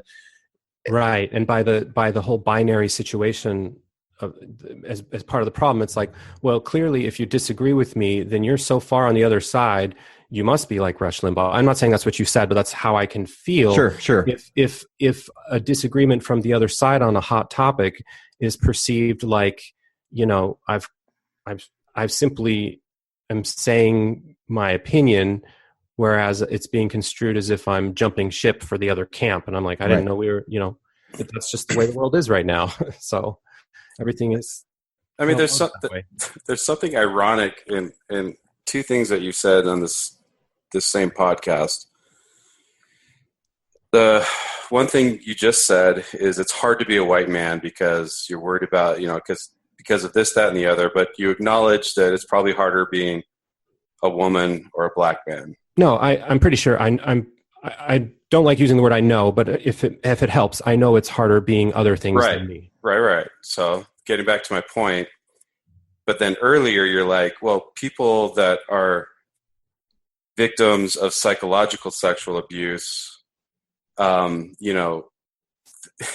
like people that have been victims of harsher physical direct abuse. I know where you're going, and this speaks to. I'm happy embracing my quirkiness here in my own way to want to make sense of reactions and opposite reactions and things that happen in the world and reactions to them. And the idea that it doesn't matter has always bothered me in both directions. That's just a personal hang up with me. It appears that no one else on the panel has an issue with that in terms of like just kind of blanketing bad behavior altogether. But for me, for whatever reason, part of my reaction is to want to know the distinction and to want to respond in kind in the appropriate way so as not to overdo it or underdo it based on other people who have been in all of these different situations, rather than just gloss over it all and not care about the details, because it's either you're in or out of this box, and the box is pretty damn huge.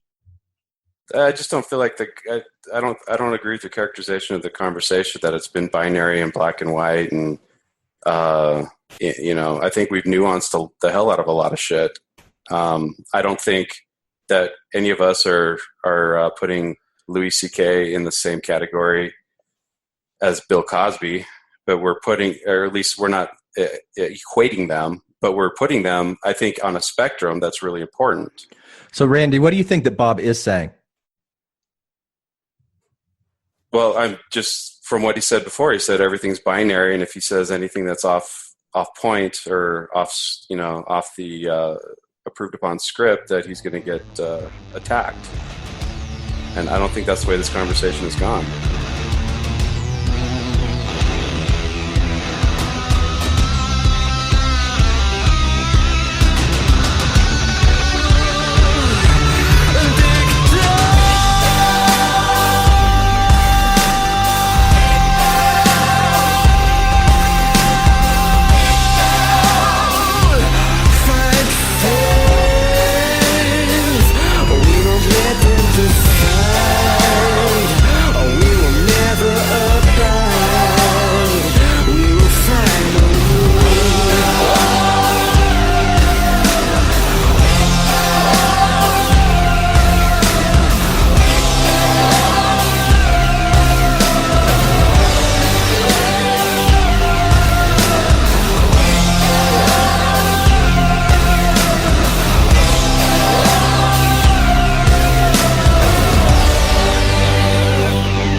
I think Randy actually brought up a point that I'm glad he did, because again, it's more credible coming from him than from me.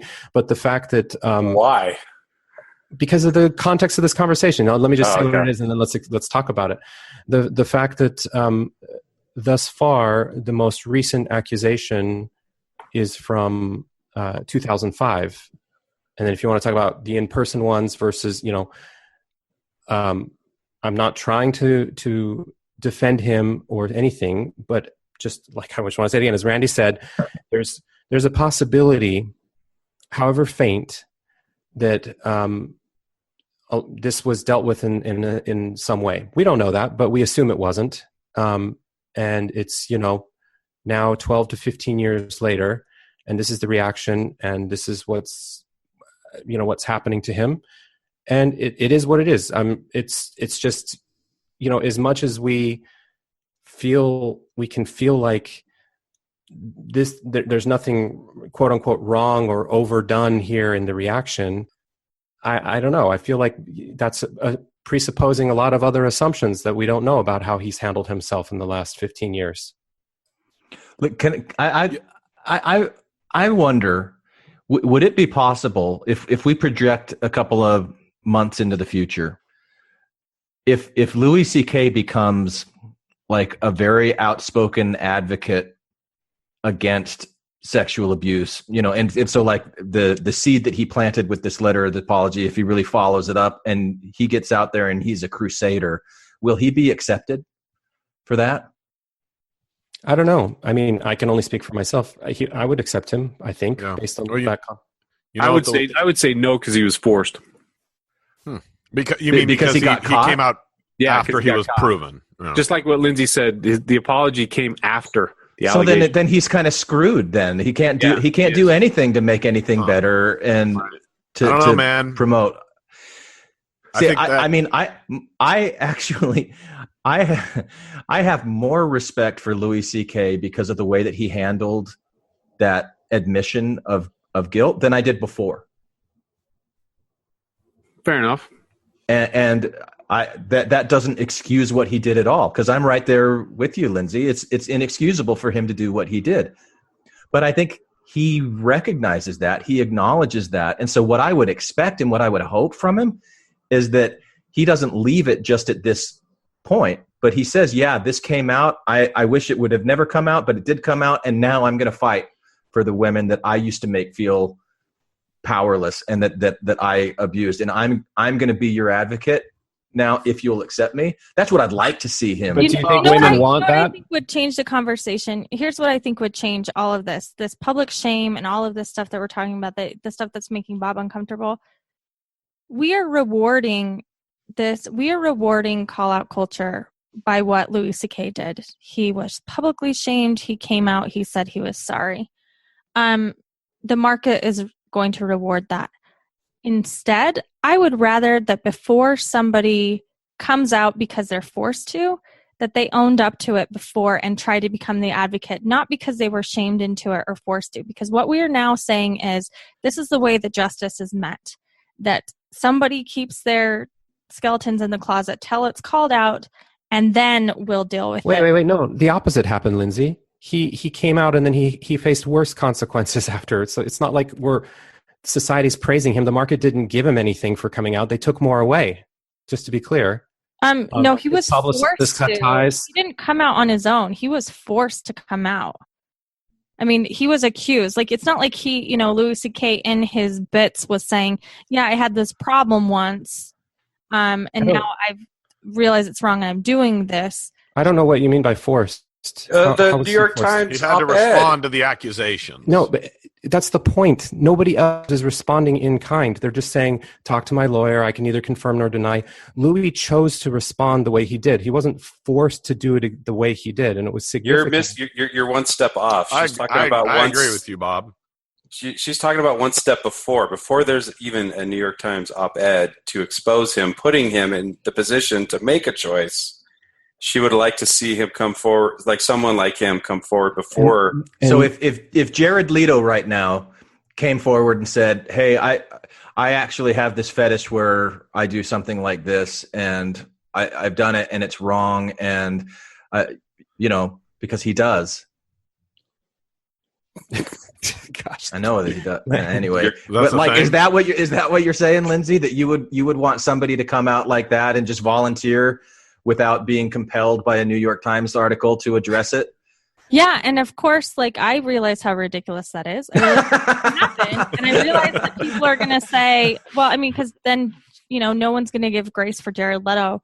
for now. I mean, that's a scary thing to do, but you can also recognize, right, that there's a flaw in this discourse where people are only held accountable when they're held accountable. What we're saying is this is the only way that it happens, where we have to publicly shame someone into being better. I would instead like people just to self-correct and be better, but that isn't an ideal world. And that was the only point of what I was trying to say.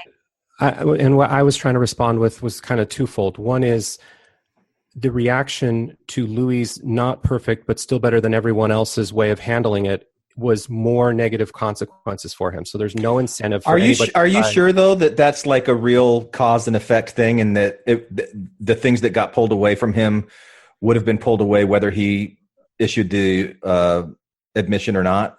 Yes, it was as a result of the admission that his publicist dropped him, his management company dropped him, FX ended their relationship with him. Yeah, but it was only 12 hours. You don't know that all that stuff wouldn't have happened anyway. There's a temporal correlation, but I don't think that you could say with certainty. I think there's a legal reach, though. There's a legal correlation.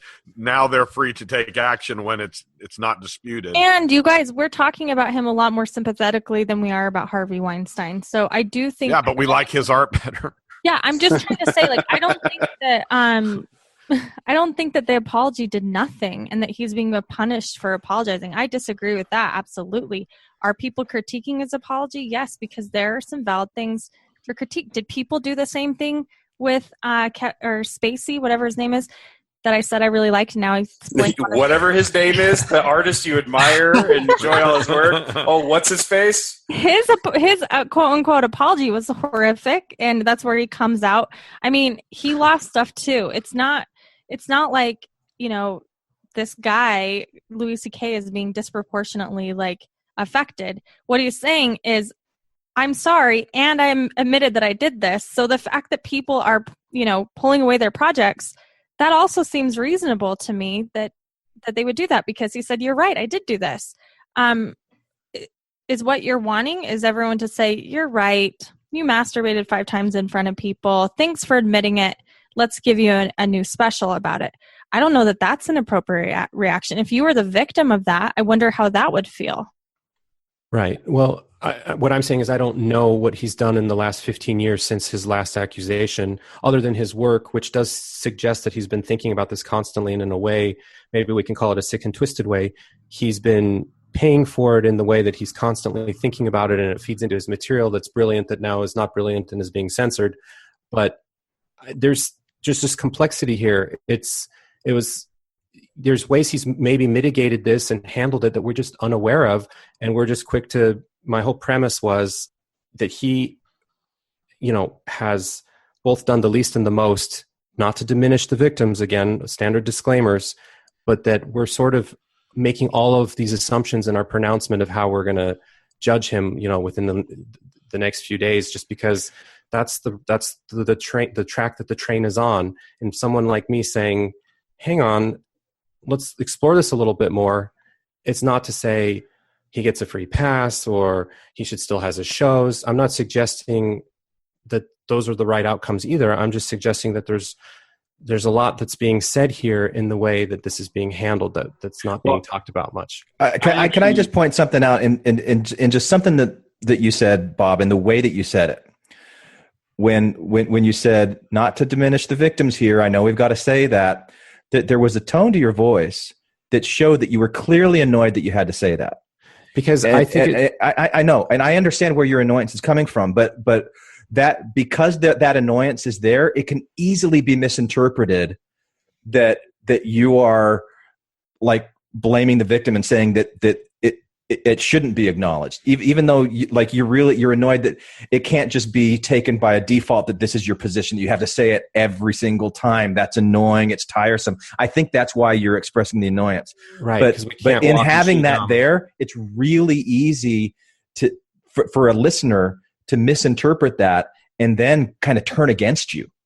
That's fair. So maybe I needed to change my tone and just stay the disclaimer each time, just because that's where we're at with this type of discourse, and I need to check myself on that. There's a thing that what Lindsay said recently was, how would that make the victims feel? And to me, like, it's just to have all this conversation worrying about, I mean, okay, because if Lindsay said earlier that if, hey, you said you're sorry, let's give you a new special, how would that make the victims feel? That really like punched me in the gut. It's like, right now, everything, in my opinion, should be about the victims. So my question to you, Bob, is what do you think would be a proportionate, appropriate response given the gravity of his crimes? I think, speaking of the victims, it's not our place to say, but if there was some kind of restitution, maybe this is easy for me to say in retrospect, in hindsight, but like if he had an open invitation to them, I'm so sorry for what this has caused you over the years, and I clearly didn't deal with it appropriately at the time or subsequently. What would you like to see? I want to do what's right by you. But that's not what happened, of course. That's too idealistic. Because to me, these victims aren't just, this isn't just about his victims. To me, these victims are kind of symbolic of all the victims that are out there. And I think it's healthy for all the victims that are out there that someone as powerful as Louis C.K. gets pretty harsh consequences. On the flip side, I think it was completely toxic how there were no consequences to Donald Trump. And I think there was a lot of people in power to do things. And dude, they're going to elect that senator. It's Alabama fucking Bama. Going to be fucking elected. Yeah. Yeah. So to me, it's about the victims, but it's also about what the victims stand for with all the victims. And I just really don't give a shit about Louis right now. That's fine. But Bob, I agree with you. There's mitigation here. And that's what I'm saying. In 6 months, in a year, then we can fairly evaluate, was the response appropriate? What was the ultimate consequences in punishment? And I think I guess I would rather, if the pendulum's swinging back, it's okay for it to swing in favor of protecting victims, and then we can course correct and we can apply mitigation, and then we can readjust. Okay, you know what? Taking Louis C.K.'s catalog off of whatever iTunes or whatever's happened, that was too swift. That was too much. Now we have a better picture. Let's course correct. I think it's okay to err on that side for a period of time, considering we've erred on the other side for so long. Yeah, I agree with that. And I also want you to know, Bob, that, as I'm listening to the things that you're expressing, I've felt a lot of those same things, like like how, I don't know if hypocritical is the right word to say, but, like everybody that loved Louis C.K. before they knew this, the comedy that they loved, the art that they were consuming hasn't changed. It's the same as it was when he made it, that had this, stain of his, sexual assault all over it. But now that we're aware of it, we say no. And to me, there's that doesn't sit well with me. There's something about that doesn't sit well with me. But I have to put that aside because of what Matt said, and recognize that there is this power imbalance, and that power imbalance allowed him to abuse the victims. And we really have to, if we have to overcompensate to get that what's out of balance back in balance, then we'll overcompensate. But let's not lose sight of that's what's really at issue here. It's that imbalance and so again, I think avoiding shame as much as possible, validating everybody's different experiences, creating a space where we can have our conversations and say the wrong things because we're thinking the wrong things, and bounce those off of other people and maybe change the way that we think instead of having to say the right thing all the time. We're going to stumble across this, stumble over our own feet, trip over our own feet. But I just think it's so important to keep having these conversations and to be vulnerable and to rebound from that. And, so I can tell this has been a hard conversation on you, but I'm glad we're having it, and I hope it turns out okay. I don't know. I hope so. This is a selfish thought, but just in the spirit of self-awareness, I suppose, I'm looking at this email I wrote you guys, and your idea, Glenn, of me to read it or, say this stuff I said as an intro, and it's just like, it would just be so weird now because it just wouldn't make any sense. Like, no, I think that it would make sense, and it's because I was giving you that feedback, thinking, okay, this is a Bob episode. Like Bob's taking the director role on this, your imprints on this, and so the conversation that we're having is based on your reaction and your response to Louis C.K. And you're saying to us, hey, here's what I thought when I saw this happen. What do you guys think? Let's have a conversation about this. And so for you to, like, I wasn't thinking that we read it right now and do it like a SmackDown or anything like that, but that you record it and then put it as an introduction that says, hey, to our listeners, this is what I was thinking. This is why we had this conversation, and it still frames it. I mean, I don't know that we really followed all of the points. I think we probably didn't really scratch the surface of a lot of what you wanted to talk about because it got derailed and it went in different directions. Oh, no, that's okay. That happens. I'm just thinking like, some of the big beats that we sort of glossed over, which I would have loved to talk about, is like this Sam Harris quote I thought was pretty timely right before this all happened in support of what I was trying to have as my premise. But and he has just, infinitely more clout than I do. And it really resonated with me, but like, reading it at the front of this will just read it again. What is it about that quote that? Well, here it is.